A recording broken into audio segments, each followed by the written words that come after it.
necesitamos hacer los conocimientos que tenemos. Ya, bienvenidos, ojalá que podamos aportar y si es que se quedan en el curso podamos aprender en conjunto. Siempre podemos aprender los unos de los otros, ya sean nuestras experiencias, nuestros conocimientos que son particulares, idiosincráticos, puedan concomitar y entre todos podamos aprender en estas mini comunidades que se hacen cuando tenemos un curso. Entonces, no sé, Macarena, cuando tú gustes podemos Sí, comenzar. por supuesto, vamos a comenzar en ya un minuto. Solamente decirles, bueno, en este momento habemos 152 personas conectadas, por lo tanto, las consultas voy a solicitar que las hagan a través del chat y que ahí voy a ir pimponeándote con algunas consultas que vayan saliendo, preguntas y detalles de todo lo que vamos a consignar, ¿no? Dice ahí la profesora Camila que no escucha. ¿Nos escuchan bien? Si me pueden levantar, hacer un sí. Ok, perfecto. Ya, profesora Camila, se escucha bien. Gracias, don Gerardo. Muchas gracias a todos. Perfecto. Así que las consultas a través del chat para que efectivamente logremos canalizar sus dudas, consultas respecto de lo que ya se avecina. Solamente eso, y bueno, con cualquier cosa estamos a través de contacto@gestiondidáctica.cl, que después más tarde vamos a ir detallando aquellos información que ustedes quieran canalizar. Eso, adelante Noé, que sea una excelente jornada. Sí, Macarena, creo que Frecia Sánchez tiene una pregunta. No sé, ¿tiene la mano levantada? Sí, claro. Profesora Frecia. Perdón, fue un emoticón para decirle que sí escuchábamos. Ya. Perfecto. Muchísimas gracias. Bueno, entonces partimos, Macarena, ¿te parece? Sí, perfecto. Vale, voy a compartir pantalla. Necesito la habilitación. Ahí está, ¿ok? Ahora sí, estamos ok. Ya, entonces partimos. A ver, espérenme. Justo me pilló la franja. Aquí estamos, ya. Ahora sí. Bueno, bienvenidos todos a este curso que denominamos Desarrollo del Pensamiento Matemático en el segundo ciclo. Tiene la especificación del ciclo y vamos a trabajar con Copici. Con Copici como una herramienta más para el profesor de matemática, donde vamos a trabajar transversalmente las distintas actividades con esta metodología, que es un método bastante adecuado si lo podemos trabajar bien, pero que por supuesto necesita de nuestra gestión, de nuestro conocimiento y de nuestra reflexión constante en nuestras distintas comunidades que tienen sus características y contextos, donde ustedes van a tener que adoptar y adaptar este método del que vamos a hablar en unos minutos. Bueno, como ya me presentó Macarena, soy Noemi Pizarro, profesora de matemáticas, y además tengo posgrados en el área de didáctica, trabajo en la UMSE, en el ex pedagógico, trabajo en el departamento de matemáticas, donde además soy secretaria académica e investigo con profesores, investigo junto a ellos en aula desde tercero básico a segundo año medio, más o menos, y siempre en el área de geometría y medida. Sin embargo, como formo profesores desde didáctica, porque soy la coordinadora de didáctica del departamento, siempre estoy teniendo que trabajar en los distintos ejes curriculares, ¿ya? Pero voy a darle más énfasis por razones obvias, tanto a la medición y a la geometría, ¿sí? Colegas, cualquier comentario, situación que ustedes gusten, pueden hacerlas vía chat, dado la cantidad, somos bastantes, 171, entonces estamos para escucharlos y para acoger sus distintas contribuciones, ¿ya? Bueno, entonces partimos y con preguntas. Es siempre necesario cuestionarnos sobre nuestras prácticas, sobre saber qué es lo que estamos haciendo y repensándolas. Y es además una directriz ministerial. Si alguna de ustedes se está evaluando en este momento, observará que la reflexión pedagógica, la reflexión sobre nuestro quehacer está en constante desarrollo en pro de nuestro profesionalismo. Por ejemplo, acá tenemos una imagen donde necesariamente vamos a invocar a las didácticas, a las distintas teorías didácticas. Eh, ¿Cómo sabemos que nuestros estudiantes tienen dificultades de aprendizaje si es que no cuestionamos nuestras dificultades de enseñanza? Yo creo que constantemente tenemos dificultades de enseñanza cuando no nos llamamos expertos y no estamos reflexionando sobre lo que hacemos, sobre cómo nuestros estudiantes cambian, sus necesidades cambian, el currículum, los distintos contextos están en constante cambios, nosotros tenemos que ir reformulando nuestras enseñanzas, sobre todo si podemos hacer unas matemáticas más comprensibles, más amigables y por ende también más rigurosas, no por ser más amigables o un método que llegue a más estudiantes, no por ello van a aprender menos matemáticas, sino que por el contrario. Entonces es allí donde les hago la invitación a que en estos minutos que vamos a compartir y que les voy a hablar y que ustedes por supuesto pueden hacer comentarios sobre la enseñanza de la matemática, vayamos reflexionando sobre lo que hacemos y cómo lo hacemos. Estamos en un nuevo paradigma, ya no estamos en este paradigma técnico academicista donde llegaba el curriculista, el evaluador, el didacta, a decirnos cómo tenemos que hacer las clases.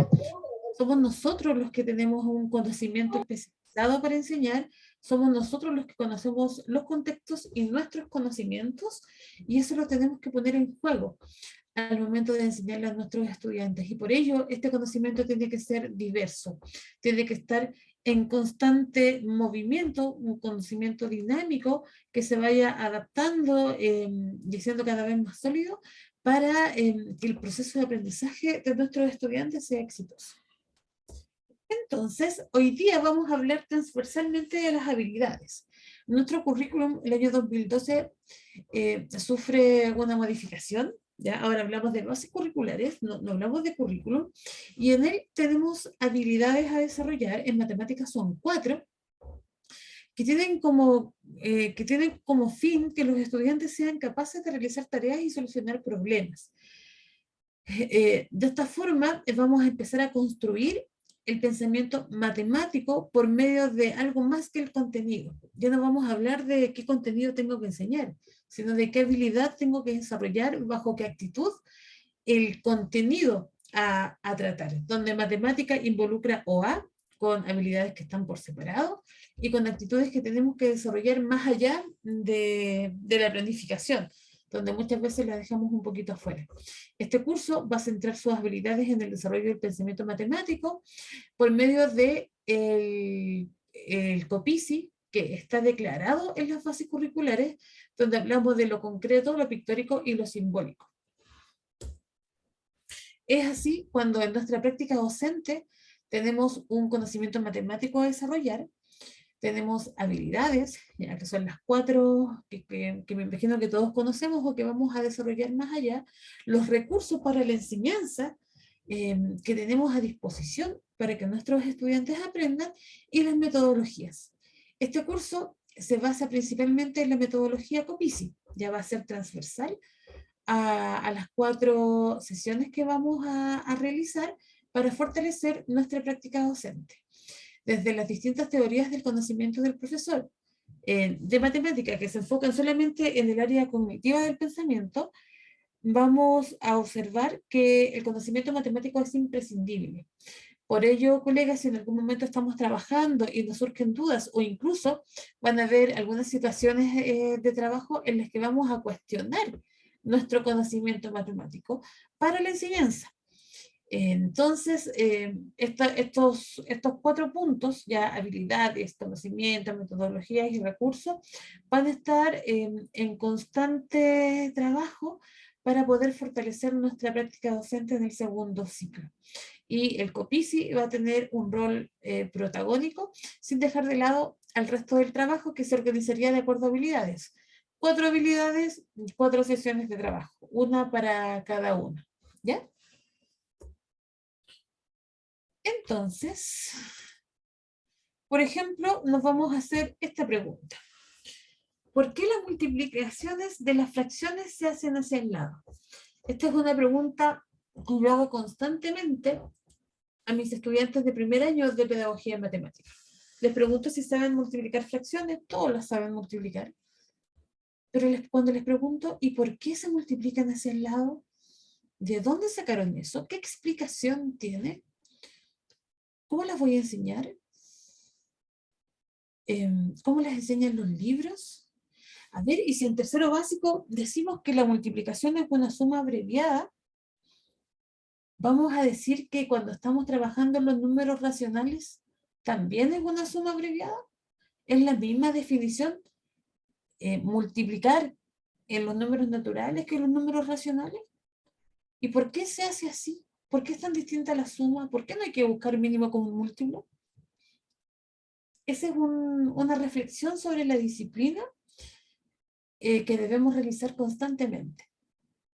Gracias a las habilidades matemáticas, podemos desarrollar el tema de las fracciones desde una mirada diferente a la que posiblemente nos enseñaron y donde posiblemente enseñamos, con el fin de mostrar la fracción como un número fraccionario más que dos números que tienen una rayita, como muchos estudiantes los comprenden.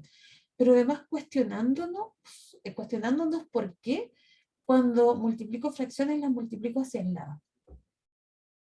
Ese es uno de los temas que vamos a tratar y que gracias a Copici podríamos enseñar por medio de un proceso de modelación y representación a nuestros estudiantes para que comprendan el porqué. Desde las miradas del conocimiento del profesor, considerando a Schulman, a Lee Schulman, un investigador de la Universidad de Michigan, donde en muchos otros países del mundo siguieron su propuesta teórica y han desarrollado diversas teorías para la enseñanza del profesor, nos dicen que un profesor debe tener el mejor ejemplo, la mejor representación para enseñar los distintos objetos matemáticos en el aula.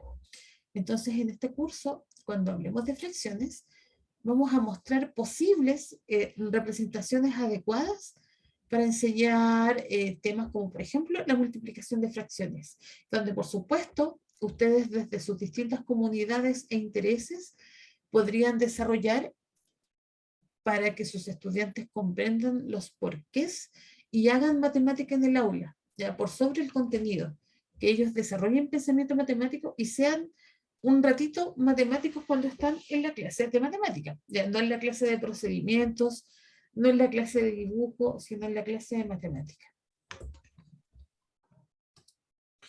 Colegas, esta mirada del Copici se lo debemos a Jerome Bruner, donde a lo mejor muchos de ustedes lo vieron en las teorías cognitivas cuando estudiamos pedagogía y vimos el desarrollo del pensamiento cognitivo.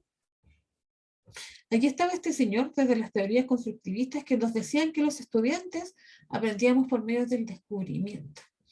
Y además, Bruner consideraba las interacciones entre los estudiantes guiados por las curiosidades que el profesor podía realizar en el aula, ¿sí? Donde los animábamos a descubrir el conocimiento, y para él teníamos tres tipos de representaciones. Estaba la representación enactiva, la representación icónica y la representación simbólica. Entonces, cuando estamos en la enactiva, es en la etapa concreta.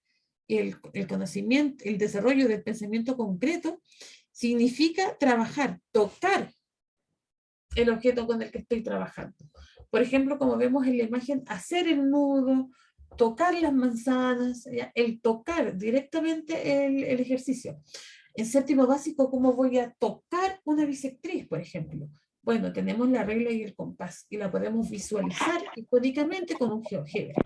Y además, como el GeoGebra es un software dinámico, vamos a poder obtener algunas conjeturas al respecto.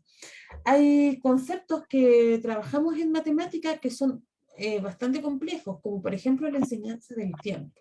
Si alguno de ustedes ha enseñado a leer la hora en el reloj, podrán empatizar conmigo comentándonos que es súper complejo enseñar. Es más, hay estudios que le han hecho a profesores y dicen que enseñar fracciones es muy difícil, y también enseñar a leer el reloj.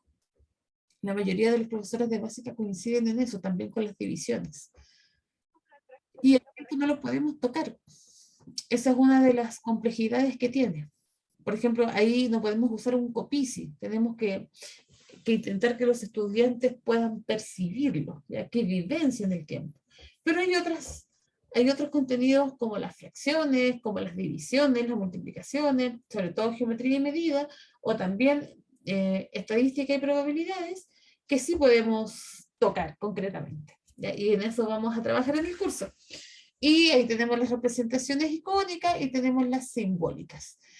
Por ejemplo, muchas veces los profesores de matemática partimos directamente de la representación simbólica, ya sea por la definición o por el ejercicio.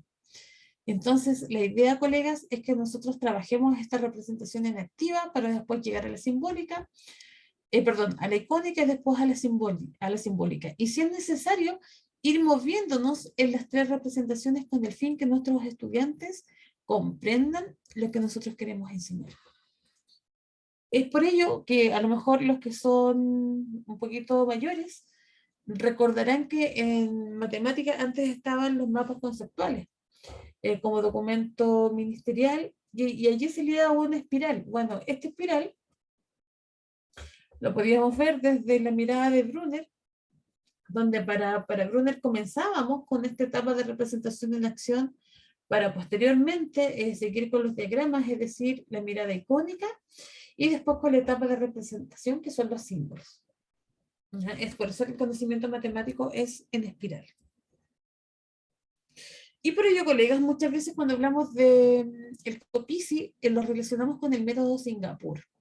El método Singapur, como se dice, es un método, ya, no es una estrategia, ni tampoco es una didáctica, simplemente es un método que como profesores de matemática es muy bueno que lo tengamos en cuenta y podamos trabajarlo en el aula como una herramienta docente que nos va a permitir desarrollar en una mayor cantidad de estudiantes el conocimiento matemático cuando trabajamos con lo concreto, lo pictórico y lo abstracto. COPICI en otros países también se conoce como CPA, ¿ya? Concreto, pictórico y abstracto, que en nuestro caso va a ser concreto, pictórico y simbólico. Y está directamente relacionado con esas etapas de las representaciones de Brunner. Entonces, por ejemplo, cuando hablamos del algoritmo de la división, ¿por qué lo hacemos así? Les contaré una anécdota. Yo trabajaba en un colegio, era la profesora de octavos y terceros y cuartos medios, y tuve que ir a cuidar en estas horas que a veces tenemos libres. Faltó una profesora de cuarto básico y tuve que ir a cubrirla. Y justo estaban enseñando división, un tema que supuestamente para mí en ese momento era un tema fácil.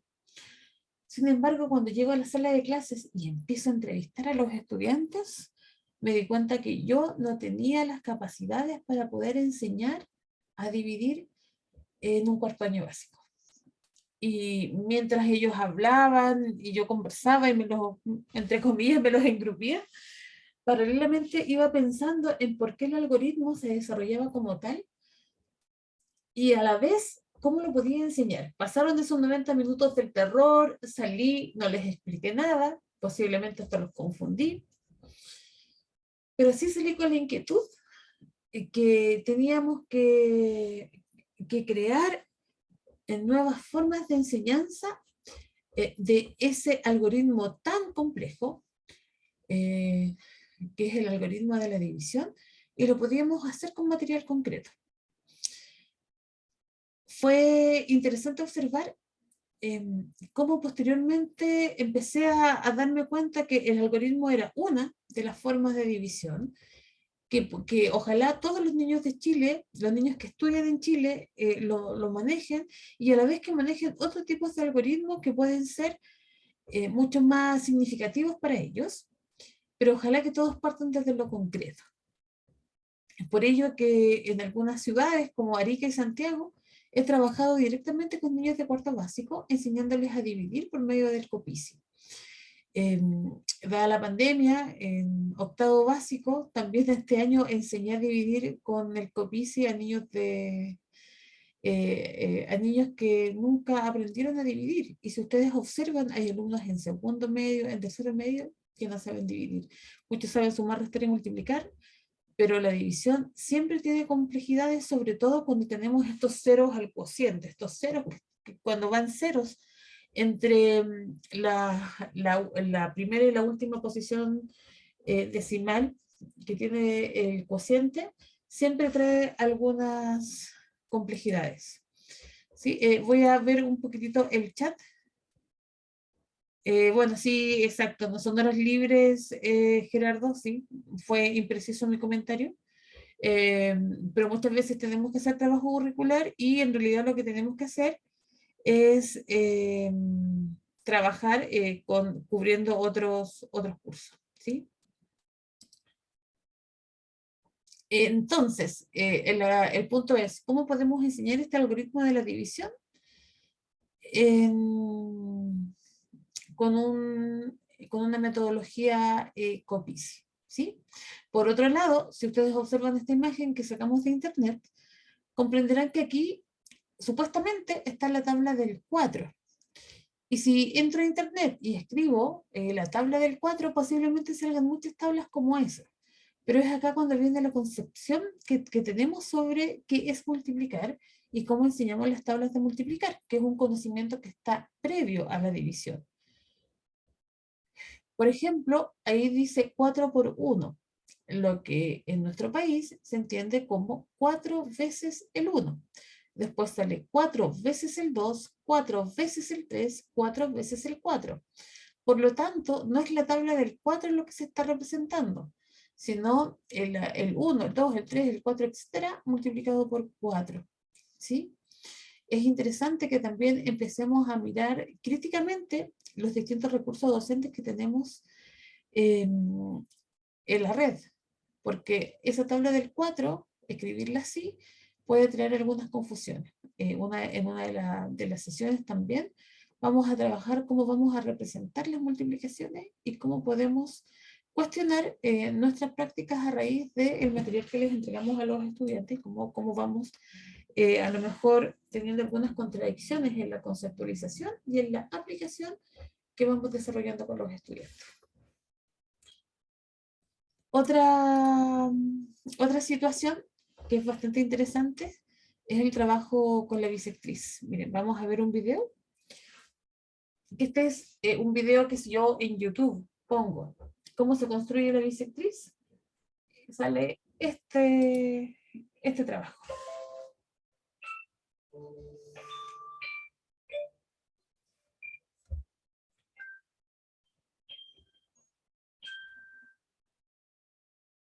Vamos a dibujar la bisectriz del ángulo que aparece en pantalla, el ángulo A. Recordamos que la bisectriz es la semirrecta que divide un ángulo cualquiera en dos ángulos iguales. En primer lugar, con centro en el vértice V, vamos a dibujar un arco de circunferencia que tenga un radio cualquiera. Un radio cualquiera y dibujamos un arco que va a cortar a los lados del ángulo dado dos puntos. Los vamos a llamar con las letras B y C. A continuación, con centros en B y en C, vamos a dibujar otros dos arcos que tengan un radio cualquiera y que sean el mismo radio entre sí. Vamos a coger el radio anterior, pero podríamos elegir otro cualquiera, siempre que tengan el mismo radio entre sí los arcos con centro en B y centro en C. Bien, estos dos arcos se van a cortar en un tercer punto. Punto clave en el ejercicio. Que vamos a llamar con la letra D. Ya casi hemos terminado el ejercicio, ya que la bisectriz es la semirrecta que, naciendo del vértice V, pasa por el punto D. Como veis, el ángulo A que tenía queda dividido en dos ángulos iguales. Bueno, colegas, quizás muchos de ustedes hacen ese procedimiento y es un procedimiento que además está en los libros de texto, tanto públicos como privados, ¿sí? Es interesante observar cuando le pregunto a mis estudiantes en didáctica por qué enseñamos la bisectriz así ¿Y por qué la dibujamos así? ¿Cuál es el porqué? También con mis estudiantes del magíster, pues les pregunto, ¿por qué la hacemos de esa forma? ¿Cómo llegamos a esa construcción? Yo enseñé durante 3 años, tanto en sexto como en séptimo básico, ese dibujo de la bisectriz. Pero, ¿por qué lo hago así? ¿Cuáles son los procedimientos? ¿Cuáles son las propiedades o las invariantes de las figuras, como definimos geometría, como el estudio o sea, una de las definiciones de geometría, cuáles son las invariantes de las figuras? ¿Por qué lo hacemos así? ¿Dónde está el porqué matemático? ¿Dónde está esa representación?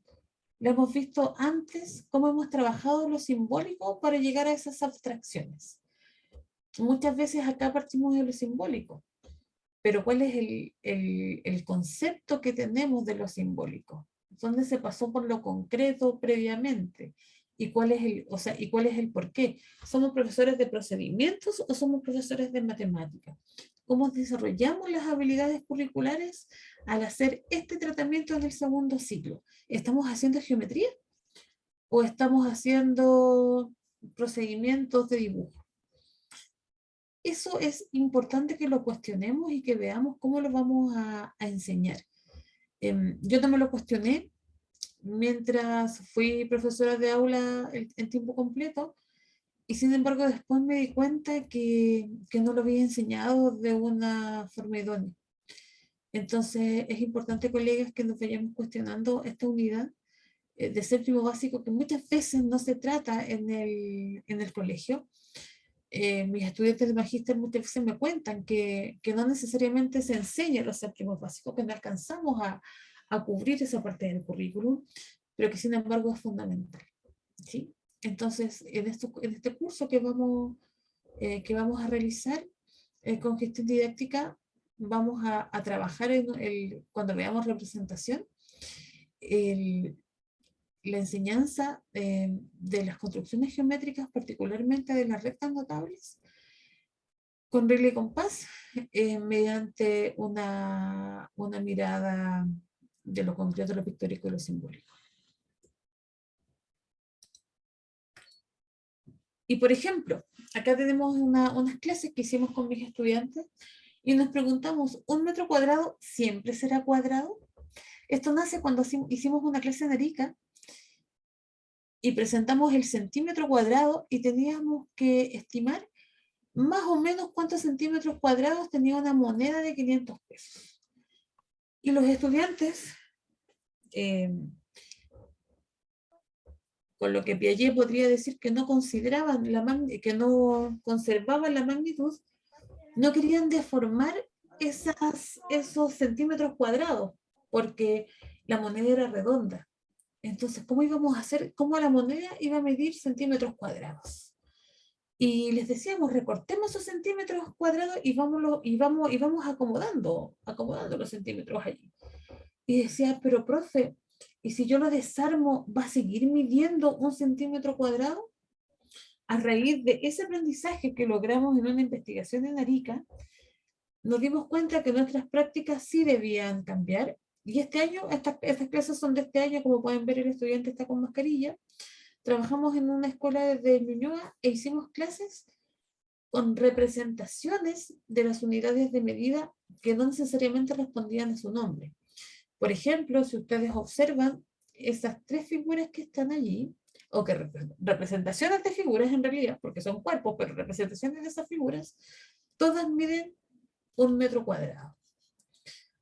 Y es interesante observar, por ejemplo, cómo en la prueba DIA detectó que el eje de medición está bastante disminuido, porque claro, posiblemente fue muy complejo enseñar a medir desde la distancia o en clases híbridas, pero además es necesario que reformulemos nuestras prácticas docentes sobre las referencias que nuestros estudiantes tienen.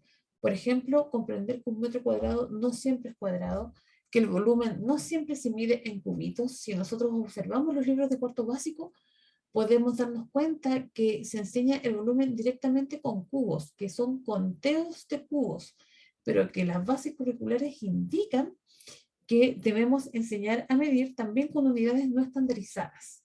y qué unidad no estandarizadas utilizamos, si siempre se nos presenta el cubo. Y por ejemplo, con un gotario, como con el que tengo acá en la mano, es el uno de mi cámara, ya que si es que no los tenemos, podemos conseguir con el profe de química o con distintas gotitas, con cualquier gotario que tengamos un medicamento, un serum, qué sé yo. Podemos observar que acá también tengo una unidad de medida que no está estandarizada. Podemos medir con gomas, con lápices, con vasos, no necesariamente partir con cubos, y con cubos que no necesariamente son de 1 centímetro cúbico. ¿Sí? Y además, ¿cuántos cubos de 1 metro cúbico vemos en las salas de clase chilenas? Para poder representar y pasar por lo concreto. Alguna vez hice una investigación en Chile para mi tesis doctoral, y de los 112 profes que entrevisté, solamente un profesor en Freirina, en la 4ª región, le mostraba a sus estudiantes 1 metro cúbico. Es súper complejo encontrar material didáctico pertinente para poder enseñar las unidades de medida. Y es por eso que como profesores tenemos que propiciar situaciones donde nuestros estudiantes sí logren visualizar estas diversas unidades. Entonces, por ejemplo, si nos vamos a estadística, pensamos en el promedio. ¿El promedio es algo más que la fórmula? Me gustaría llevarlos a pensar cuando estamos en un sexto básico y tenemos que enseñar el promedio. ¿Lo enseñamos directamente como la fórmula? Como si sumamos los números, los dividimos como tal, y el ejemplo más cercano que tenemos para los estudiantes son las notas. Y no habrán otros ejemplos en los que podríamos trabajar. ¿Cómo lo llevamos esto al material concreto? Pensando en estudiantes que necesiten trabajar material concreto. Porque sí se puede llevar, y podemos incluso ampliar la definición de promedio y no centrarla solamente como una medida de tendencia central, sino como un punto de equilibrio, que es mucho más contextualizado para los estudiantes, y donde a partir de ese equilibrio emerge la fórmula del promedio, a partir de lo simbólico, pero antes pasando por lo concreto. Y además, por ejemplo, los profesores de matemática nos cuesta comprender también esta visión de promedio. Recuerdo que estábamos trabajando con geometría analítica, donde teníamos que encontrar el baricentro. El baricentro es el centro de masa de las figuras. Y en un triángulo el baricentro se encuentra con los puntos medios y los vértices de los triángulos, por medio de distintas fórmulas. Y había un estudiante oriental que terminó súper rápido, mientras todos los chilenos estaban calculando. Y yo le digo, ¿y por qué terminó tan rápido? Y él me explicó que él sacaba el promedio de los puntos del triángulo para lograr el baricentro. Y me dice, pero si es el centro de masa, es el equilibrio. Lo relacionó con física, un tema que en Chile difícilmente lo enseñamos. Después estaba en una capacitación con profes de matemáticas, donde había un profe que yo admiro bastante, es una eminencia, siempre tiene un buen ejemplo, siempre complementa lo que digo, o me dice cosas de las que aprendo mucho. A mí me encanta trabajar con él, y expliqué lo mismo que le estaba explicando a ustedes, y se lo tuve que explicar con GeoGebra. Me dijo, a ver, veámoslo con GeoGebra y veamos que esto es así. Entonces, yo ahí me cuestioné. Entonces yo directamente fui al GeoGebra, pero también cuestioné el concepto de promedio que yo tengo aprehendido con H. Entonces después reflexionábamos con los profes, donde estaba él, que tiene mucha experiencia, y otros chicos que está recién egresado, y decíamos el concepto de promedio, o sea, el que lleva tantos años, otro que viene recién saliendo, que está innovando, y yo que tengo posgrados y que trabajo en formación de profes, ninguno de los tres tenía un concepto de promedio que nos dejara movernos desde la física, desde la geometría, sino que siempre lo mirábamos desde la estadística. Entonces, ¿cómo podíamos propiciar situaciones de enseñanza para que nuestros estudiantes observaran el promedio más allá de un cálculo de fórmula y de una interpretación en distintas situaciones que no necesariamente son contextualizadas. Por ejemplo, ¿cómo vamos a trabajar la formación ciudadana? Es súper importante, si yo quiero que nuestros estudiantes tengan una conciencia social y una mirada crítica de los distintos procesos sociales que estamos viviendo, por ejemplo, en nuestro país, es importante que estos conceptos de promedio sean relevantes. Pero claro, muchas veces pensamos en estadística, pero ¿cómo llevamos esto a, a geometría? ¿Qué entiendo, por ejemplo, por una vivienda social? ¿Por cuántos metros cuadrados tiene? ¿Cómo puedo crear una casa que tenga 25 metros cuadrados? Como por ejemplo muchos departamentos que hay en el centro de Santiago. O en los 40 metros cuadrados que tienen las ahora llamadas soluciones habitacionales.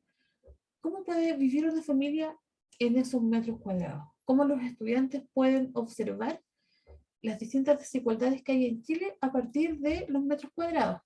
Como, por ejemplo, vivimos los chilenos y podemos observar estadísticas de cómo se distribuyen los metros cuadrados por habitante en las distintas comunas de Chile y observar allí la desigualdad por medio de la medición. Esa también es otra forma de trabajar la medida desde una mirada social, desde sus distintas comunidades, realidades y miradas políticas desde la enseñanza. Colegas, los invito a hacer un juego para trabajar la representación y considerar todos los temas que anteriormente hemos conversado. Les pido que tengan, no es tan necesario, pero a lo mejor alguno les va a dar seguridad. Les pido que no hagan ningún comentario en el chat del juego, lo pueden hacer por supuesto cuando lo finalicemos, pero es necesario que la variable didáctica, ya en este caso, va a ser que ninguno comente con otro, ¿ya? Para que resulte, si no el juego no va a resultar. Es un juego No, espérame, dame un segundito, por favor. Espérate, estoy hablando aquí. Disculpen que haya interrumpido. Lo que pasa es que, mira, aquí hay algunas consultas a través del chat que dice, bueno, Asus dice, hace 4 o 5 años llegaron a los colegios unas Biblias en geometría para octavo básico o séptimo, de que solo verlos los estudiantes los desechaban. Claro, perdón, sí, pero ¿cómo unas Biblias? ¿A qué se refiere? unos libros muy gruesos, ¿no? Libros de Muy octavo, grandes. sí, el libro de la Jime. Claro, de Sí, sí, sí. geometría, Ojo que que de repente ese libro antes, estoy hablando de hace 10 años, muchas veces en los colegios privados se compraba para todo el segundo ciclo. Y después el ministerio distribuyó este libro que era un libro amarillo, creo que era amarillo o azul, que era el de geometría. Sí, sí, Macarena, perdón por interrumpirte. Sí, no, lo que pasa es que estamos leyendo aquí el chat, entonces, claro, pues estoy leyendo lo que los participantes están consignando ahí. Después dice la profesora Gabriela, dice, lo enseñamos como reparto equitativo, ¿no? Cuando estabas hablando de, bueno, del cuadrado, ¿no? Y del metro cuadrado. Después dice el profesor Gerardo, dice, hay depósitos de agua de 1 metro cúbico, son de plásticos blancos y enrejados para evitar la deformación, que también se pueden ocupar para hablar del metro cúbico en clases. La profesora Vania, se le podría enseñar a los niños el promedio con un rompecabezas porque el promedio es un total de varias cosas, y pone ahí entre signos de interrogación consultándote, ¿no? ¿Se podría enseñar a los niños el promedio con un rompecabezas porque el promedio es un total de varias cosas? Pregunta para ti. No sé cómo lo explica la colega, pero yo creo que es complejo enseñarlo como con un rompecabezas, porque lo que tenemos que enseñar es un punto de equilibrio. Por ejemplo, tengo 4 torres, ¿sí? Y en esas 4 torres tengo que ver cuándo van a quedar todas con el mismo nivel. Entonces, con un rompecabezas, no sé, por ejemplo, a lo mejor, si tengo, por ejemplo, 5 niños que tienen un rompecabezas que armar entre todos, ¿sí? Y queremos que todos tengan la misma cantidad de piezas. ¿Qué podemos hacer? ¿Cómo podemos equilibrar? Entonces, claro, que algunos le tienen que entregar a otros. para poder buscar ese equilibrio, ¿sí? La idea es empezar a equilibrar. Y ahí es lo que dice Gabriela, que nos enseñamos como un reparto equitativo. Entonces la idea es pasar por un copici, donde hay un reparto, donde el estudiante lo vea, después no tener ese material concreto, pero ojo, no tenerlo para algunos, a lo mejor hay otros que lo van a seguir teniendo, y ya después llegar a la física, ojalá, para que los estudiantes puedan comprenderlo un poquito más allá. Y también llegar, sí, perdón, y también llegar a otros, estaba este año, estaba en un sexto enseñando volumen, que estaba con unos estudiantes en la sala de didáctica, porque en matemáticas vamos a colegios en didáctica, y un chico levanta la mano y dice, ¿los átomos tienen volumen? Entonces era como, ¿los átomos tienen volumen? Fue una pregunta súper interesante, y claro, muchas veces los profes de matemáticas no trabajamos con otras áreas de ciencia o con historia, con formación ciudadana, como leí en el chat con un profesor que decía la matemática crítica. Claro, ahí tenemos una teoría que en Latinoamérica se ha desarrollado gracias a Paola Valero, que es colombiana, que ha hecho la traducción de algunos libros europeos y que se apoya desde la formación ciudadana.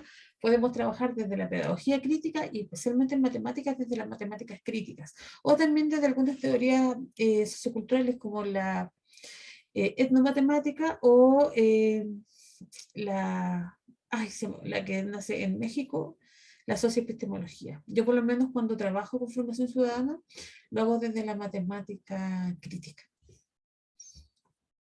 Pues la profesora Patricia justamente nos señala aquí a través del chat que muchos estudiantes no realizan transferencias entre las diferentes asignaturas, que es justamente lo que tú señalabas, ¿no? Y también hay débil. El profesor Josué Jofré nos señala el tema de la matemática crítica. El profesor César Rojas nos dice, la física te entrega diferentes situaciones, por ejemplo, la rapidez media de un móvil. Es el promedio de las infinitas rapideces que pudo llevar un móvil. El centro de gravedad en la física, baricentro, es el punto que actúa como si la gravedad actuase solo en dicho punto, o si es que lo vemos desde la masa como si, entre comillas, toda la masa estuviese concentrada en un punto. Ahí la conceptualización del profesor César. Muchas gracias, profesor. Claro, por eso que a veces tú dibujas el triángulo, a lo mejor César también lo ha hecho, y uno les dice, ya busque el punto de equilibrio. O sea, tome el triángulo con el dedito y vea dónde se va a equilibrar. Y ahí se pone en el baricentro. Claro, y en relación al libro, dice que el profesor Gerardo ahí nos pone de Jimena Carreño, de geometría, dice, la profesora Macarena dice, es un libro amarillo muy complejo y poco amigable. Claro. Sí, o sea, sí, en realidad, bueno, eso es un libro en el que sí puede ser poco amigable, pero yo creo que le podemos sacar provecho. Ahí hay que buscar la forma, hay ejercicios bonitos, pero hay que saber cómo llegar. Hay que ver cómo se usa, ¿sí? Pero sí, es una Biblia. Lo que pasa es que no es solo para octavo, es para cursos que siguen hacia arriba. Y como dice Francisca, claro, o sea, ojalá que podamos hablar de física y matemática, de arte y matemática, química y matemática, y ciudadanía y matemática, que es uno de mis temas de investigación, también de la historia. Ya, la historia y la matemática son fundamentales, y por ejemplo, perdón que lo diga, pero yo creo que también de lenguaje y matemáticas, creo que la creación de cuentos en matemáticas donde no necesariamente lleven a problemas de matemáticas, sino a comprender el mundo desde las matemáticas también es importante. Y sí, pues, como dice Gerardo, el libro de la Jimena es un libro súper bueno para toda la enseñanza media, y yo insisto, en algunos colegios particulares compraban, en vez de comprar los libros de las editoriales, compraban ese libro, como también hay uno de estadística y otro de álgebra. Entonces creo que ahí hay que sacarle provecho al libro. A lo mejor en un octavo es un poco complejo, pero un segundo, un tercero medio, son libros que deberían ser generales. Aquí la profesora Gabriela Sánchez nos dice, me refería al promedio como reparto equitativo. Exacto, claro. Como un reparto equitativo, así es, como un equilibrio. Muchas gracias. El profesor César nos dice nuevamente, de hecho los átomos sí tienen volumen, y nuevamente la física aporta hasta con las unidades de medida, ya que podemos modelar el átomo como esfera, en el caso del hidrógeno, como esfera de radio de 120 psicómetros. Profesora Francisca González, o sea, un buen trabajo interdisciplinario entre física y matemáticas sería elemental, ¿no? Ahí nos aporta con su... La profesora Natalia dice, es para más un curso, es para más de un curso del libro de geometría, claro, tal cual como decía la profesora Noemí. Don Gerardo también nos dice, el libro de Jiménez es maravilloso, es para toda la enseñanza media y más, así es, ¿no? Esa es la idea. Sí, es un libro muy complejo, dice la profesora Natalia. César Rojas dice, en lenguaje al escribir coplas, sonetos, incluso cuecas, en septiembre deben llevar una métrica contando sílabas. La profesora Verónica Godoy nos dice, hay libros de didáctica de comprensión lectora matemática que la editorial Santillana sacó hace tiempo y son muy buenos. Mira, yo eso no lo sabía, esos libros que había sacado Santillana. Ahí los vamos a considerar también dentro del trabajo. Pero ojo que en los cuentos podemos hablar de geometría, de medida, y yo insisto, no necesariamente a partir de problemas, sino a partir de situaciones cotidianas que los estudiantes pueden vivir y además considerando sus contextos, sus inquietudes, y que a partir de la literatura comprendan el mundo, y qué más lindo que comprenderlas desde las matemáticas. Exactamente. Y bueno, la profesora Francisca dice, todo material, refiriéndome al libro, requiere de nuestra experiencia y habilidad para realizar diferentes metodologías, pero sí o sí el libro entregará conocimientos y habilidades elementales. En relación al libro de la profesora Verónica Godoy, nos señala que eso más o menos aproximadamente del 2010, en relación a los de comprensión lectora de matemáticas. Y los textos sumo, dice la profesora Natalia, ofrece el gobierno, trabaja mucho el método Copici, así es, porque es una metodología que viene a modo ministerial. Sí, además que los textos sumo están bajo la mirada de la Pontificia Universidad Católica de Valparaíso. Bueno, ahora está con otras universidades, pero claro, allí los que trabajan son didactas. Entonces, es importante también que esos libros tienen una mirada didáctica y que mis distintos colegas han sabido llevar con libros de calidad, con los sumos, que por supuesto tienen mejoras como todos los libros, porque claro, son contextos, son mucha gente y hacer un libro de texto es muy complejo, ¿sí? Sobre todo porque hay que cumplir con ciertas políticas que a veces cuestan un poco, pero por eso lo importante es que como profes saquemos lo bueno de los distintos materiales que hay y que, o si no, o trabajemos con el error, dado que es una de las miradas que el nuevo marco de la buena enseñanza nos exige, y también la evaluación docente. Sí, claro, claro, no se discute el contenido, pero eran muy complejos para un octavo. A lo mejor esos libros debieron ser entregados para la enseñanza media, como eran tratados antes. Así es. ¿Continuamos entonces, Macarena? Sí, continuemos, así es. Sí, bueno, hagamos este jueguito. Sí, entonces ya, colegas, vamos a hacer el jueguito.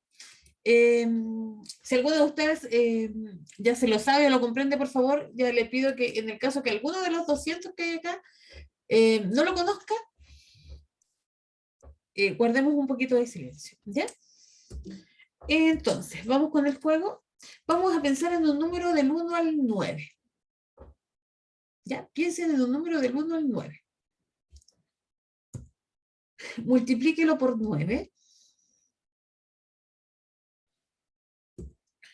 Sume los dígitos del producto.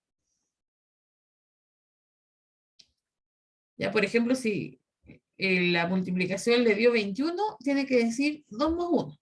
Entonces empezaron en un número, lo multiplicaron por 9 y después sumaron los dígitos del producto y el resultado le resta 5.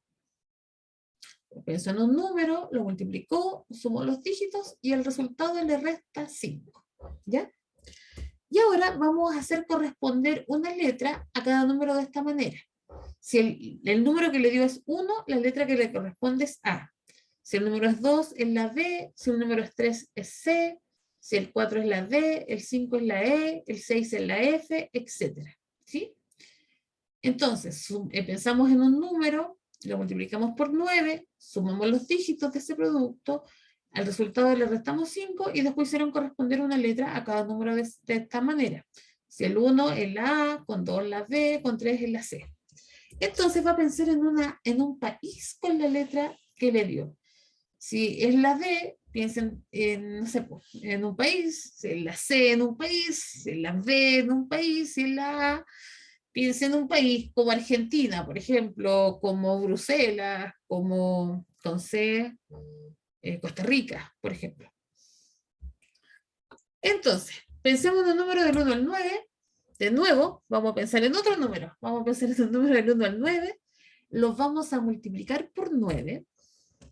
Vamos a sumar los dígitos del producto. Ya, si les dio 32, 3 más 2. Y ahora le vamos a restar 4. Y vamos a hacer corresponder la letra con el número de la siguiente manera. Se le dio el 1 en la A, el 2 en la B, el 3 en la C, etc. Y vamos a pensar en un animal con la letra que nos dio. Si nos dio 1, una ardilla, si nos dio 2, un burro, etc. ¿Sí? Pero en Dinamarca no hay elefantes, pues, colegas. ¿A alguien le dio lo mismo que a mí?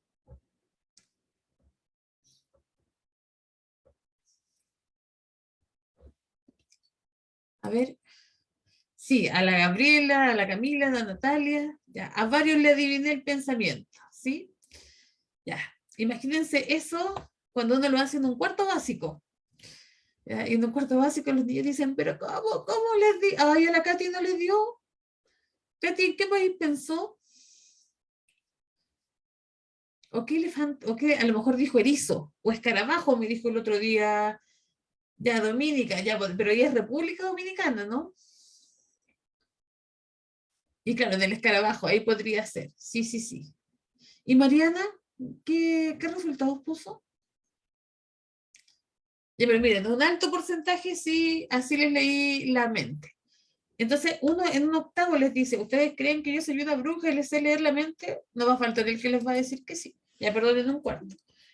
Pero acá les tenemos que decir que no hay magia, que en matemática no hay magias, en matemática no hay trucos. En matemática hay definiciones. En matemática hay regularidades. Entonces acá, si uno lo observa, vemos que en la tabla del 9, como a lo mejor muchos de ustedes se dieron cuenta, ¿sí? Y agradezco, bueno, acá la Francisca puso Estrecha de Mar y puso España, pero te tenía que haber dado la D, Mariana, a todos nos daba la D, ¿sí? Entonces, miren, vemos que la suma de los múltiplos de 9, de 9 siempre es 9. 1 más 8, 2 más 7, 3 más 6, 4 más 5. Y que además, a medida que unos van bajando, perdón, subiendo, los otros van bajando. Y veo que cuando tengo que multiplicar por 2, empiezo con el 1. Cuando multiplico por 3, empiezo con el 2. Cuando multiplico por 4, empiezo por el 3. Por 5, por el 4, por 6, por el 5. Ahí hay una regularidad.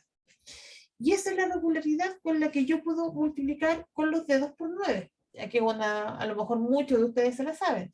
Cuando yo digo 4 por 9 y tengo los dedos, o los tengo así, y digo 4, 1, 2, 3, 4, bajo este, claro, porque cuando yo tengo el 4, voy a partir con el 3, siempre parto con 1 antes. Y como me quedan 9 dedos en la mano, la suma tiene que ser 9. Se cumple lo que está ahí. Entonces, muchas veces a los estudiantes les enseñamos este procedimiento con las manos como un truco, pero en realidad ese truco tiene un sustento en un trabajo matemático, colegas.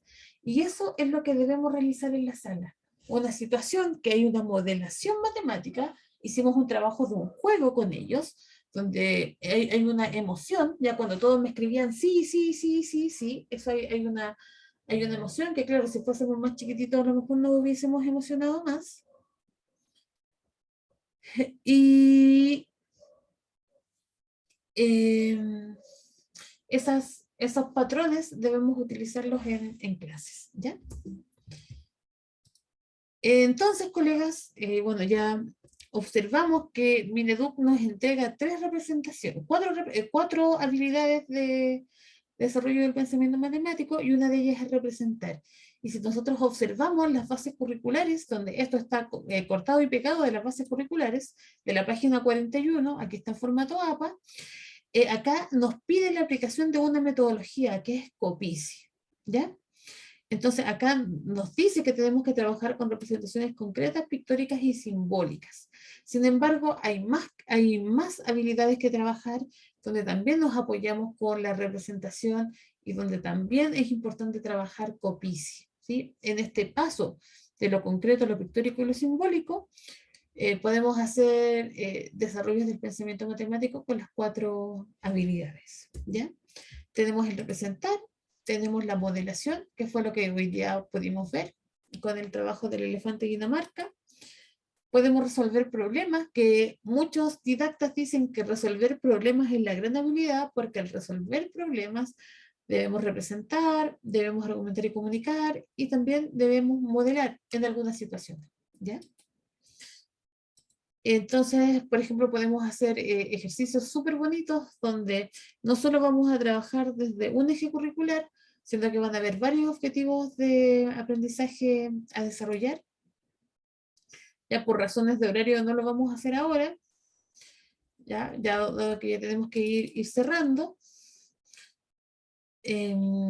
Bueno, pero también tenemos la otra habilidad, que es argumentar y comunicar, y es importante dedicarles unas 2 horas, por lo menos como mínimo, a un trabajo de reflexión docente sobre su enseñanza y mostrar recursos de enseñanza, buscar situaciones donde es necesario enseñar y donde vemos que argumentar es un proceso bastante complejo y estructurado, donde no necesariamente es explicar, sino la idea es convencer a otras personas de la validez de ciertas afirmaciones. Por ejemplo, ¿qué fracción es menor?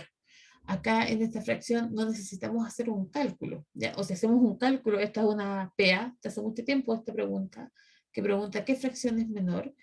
Y en esta fracción, si nos podemos hacer cálculos, nos vamos a demorar muchos minutos. Pero si argumentamos, la situación cambia. Entonces, colegas, es importante que nosotros cuestionemos constantemente nuestro rol docente. Tenemos nuevos paradigmas de enseñanza, donde la calidad de la escuela ya está demostrado por la investigación, que depende de los profesores. Los profesores podemos lograr el aprendizaje efectivo de nuestros estudiantes, ¿sí? Entonces somos los profesores los que podemos impulsar esas variaciones del aprendizaje escolar. Ya, por supuesto que la gestión es importantísima, se lo digo yo que trabajo desde la gestión de una carrera. El contexto es importante, el capital cultural, pero lo más importante, la variable más importante, es la calidad que tenemos nosotros, que somos los profesores. Si nosotros también observamos las políticas públicas, vemos que la reflexión docente es fundamental, que tenemos que seguir capacitándonos. A veces hay que ir contra ellas para poder lograr ciertas calidades, y es por ello que les agradezco que estén acá, que 190 de ustedes sigan conectados, eso es para nosotros un éxito. Y ojalá que independiente que quieran tomar un curso con nosotros, o por otro lado, sigamos siempre perfeccionándonos, reflexionando y conversando con nuestros colegas. Siempre es importante compartir conocimiento, ya con el fin de observar que no, para enseñar no vamos a transferir, sino que vamos a producir conocimiento, y eso se produce por medio de habilidades matemáticas. Trabajar la bisectriz y decir dónde hacer centro con un compás es una transferencia. Ahí no estamos enseñando. Tenemos que hacer matemática, y para eso tenemos que crear conocimiento en el aula a partir de una producción. Bueno, eso sería, Macarena. Bueno, agradecida, Noé, de tu exposición el día de hoy. Aquí, bueno, iPhone dice, ¿puede volver a mostrar las pistas? Era una consulta que nos surgió hace un momento atrás, en torno a la actividad que presentaste. ¿Qué? ¿Puede volver a mostrar las pistas, dice, de la actividad? ¿Pero qué pista? La pista inicial en torno a la actividad que se realizó, ¿no? ¿A la de Dinamarca con el elefante? Ajá, exactamente. Ah, vale. Sí, si quieren ahí le pueden sacar una foto, un pantallazo. Eso. El profesor Víctor nos señala, yo les enseñé alguna vez a los niños que se fijen en el caso que pasada la multiplicación de 9 por 5 se invierten los siguientes resultados, ¿no? Ujú. Eso es lo que señala el profesor Víctor. La profesora Claudia dice muy agradecida, buenísimo. Lilian Carrasco nos señala maravilloso, muchas gracias. Y ahí Endr dice, en esta oportunidad no explicaron el método como tal. ¿Es una presentación para invitarnos al curso? Por supuesto que sí, profesor o profesora, así es una invitación a trabajar ya de frentón, ¿no? En el curso que parte el próximo martes, a la misma hora, a las 19 horas. Muchas gracias, muy interesante, y ahí están los agradecimientos. Siguen los agradecimientos, bastante útil, muchas gracias. Del juego, aquí nos dicen, claro, del juego que presentaste, la posibilidad de compartirnos los PPT del taller. Una vez que ya estén dentro del curso, ya ahí podemos presentar, compartir los PPT del taller presentado el día de hoy. Lo que sí quedó grabado es el curso, bueno, y ahí siguen los agradecimientos. ¿Podría enviar nuestros correos la grabación, por favor? Claro que sí, para los que participaron se les envía el correo, esta grabación, y eso. Voy a extender. Bueno, el curso parte el próximo martes. La profesora Verónica nos plantea, excelente lo planteado, lo comparto todo, pienso lo mismo en este tema, soy profe de convención en matemática, me encanta, muchas gracias. Bueno, ahí creo que ya hemos leído la mayor cantidad de mensajes. Bueno, nada, pues comentarles que, bueno, este curso, al igual que todos los programas de gestión didáctica, tienen las jornadas sincrónicas que se hacen una vez a la semana. En este caso, este curso partiría, este programa de acompañamiento más que curso, partiría el próximo martes a las 19 horas hasta las 21 horas. Son 2 horas cronológicas todos los martes, 4 martes a partir de la próxima semana. Todas las clases quedan grabadas y nosotros utilizamos también acompañamiento asincrónico. Eso quiere decir que trabajamos con la plataforma Moodle, en el cual ustedes acceden a claves en donde efectivamente nosotros tenemos material descargable, video, las clases quedan grabadas todos los martes. Y bueno, y las consultas también directamente a la profesora a través de las jornadas sincrónicas y a través de los correos. Hacemos un chat de los grupos y también en ese chat se pueden canalizar las dudas para poder responderlas a través de tutorías personalizadas, ya sea a través de Zoom o a través del mismo correo. Así que solamente dejar los invitados, hay bastante material en donde ustedes pueden implementar estas estrategias que vamos a estar,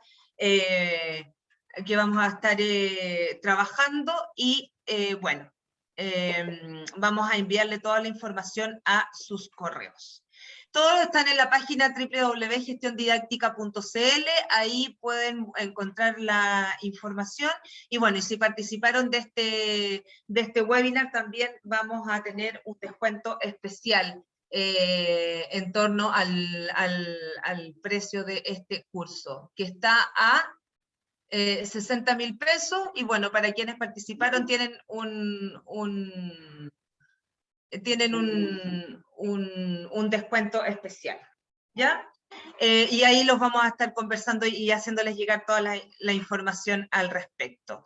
www.gestiondidáctica.cl, cualquier consulta, contacto@gestiondidáctica.cl. Sí, para poder inscribirse, ahí, como les decía, nos pueden escribir a contacto@gestiondidáctica.cl. Apoyo a segundo ciclo, perfecto. Ahí, profesora Catherine, vamos a estar dando la información. Y bueno, la información también a través de el teléfono, que lo voy a anotar acá, el más 569 860 652 542. Ahí está, cualquier consulta directamente a este chat. Hay plazo de inscripción hasta el próximo lunes. Así que ¿En cuánto quedaría? Aproximadamente en 60.000 pesos la matrícula de este curso. Aquí estoy viendo yo los datos porque en realidad yo como directora no estoy asimilando, es con certificación, por supuesto. Nosotros somos asistencia técnica, validados por el Mineduc y tiene certificación. Todos nuestros programas tienen certificación. Así que bueno, los esperamos. Sí, con el descuento quedaría aproximadamente en 60.000 pesos, ¿sí? Se los vamos a confirmar a través del chat o cualquier consulta que tengan directamente al teléfono que les indiqué. La extensión es de 1 mes, son 4 sesiones que los vamos a acompañar de manera asincrónica. La plataforma sigue abierta después de cumplir las 4 sesiones, así que tienen tiempo para descargar el material y revisar los cursos. ¿Ya? Así que 1 mes es la duración del curso. Nosotros también tenemos el programa Copici para primer ciclo y uso de material concreto para trabajar con los chiquitos, que también lo está comandando la profesora Noemí. Así que bueno, los dejo cordialmente invitados a un próximo webinar, les vamos a estar anunciando, y muchas gracias por estar presente en esta ocasión, y bueno, cualquier cosa nos quedamos a su disposición. Muchas gracias por todo. Gracias, profesora Noemí, por acompañarnos el día de hoy. Muchas gracias, Sí, Macarena. aquí sigo respondiendo los chats, sí tiene el mismo valor, primer ciclo, y claro, y justamente tiene el mismo valor y con las mismas características que ya he mencionado del curso, ¿sí? Sí, lo que va diferenciando son la profundización en el trabajo de habilidades y bueno, y darle más en el desarrollo de habilidades que las estrategias concretas propiamente tal y pictóricas, ¿no? Así que tiene la misma duración y la misma modalidad, ¿no? Muchas gracias a usted, profesora Catherine, por estar presente, un abrazo inmenso y espero verlos el próximo martes. Gracias, profesora y maestra Noemí, por la charla. Gracias a ti por la oportunidad. Gracias. Muchas gracias, colega, y que sigan disfrutando las vacaciones y perfeccionando. Los admiro por eso. Muchas Ya, gracias. Muy bien. Gracias. Adiós, muchas gracias. Gracias. Gracias. Chao, chao. Muchas gracias. Chao, muchas gracias. Gracias. Ahí está el teléfono nuevamente, por si lo quieren anotar. Ahí les dejo la información. Y de lo contrario, contacto @gestiondidáctica.cl. Buenas noches y gracias por estar.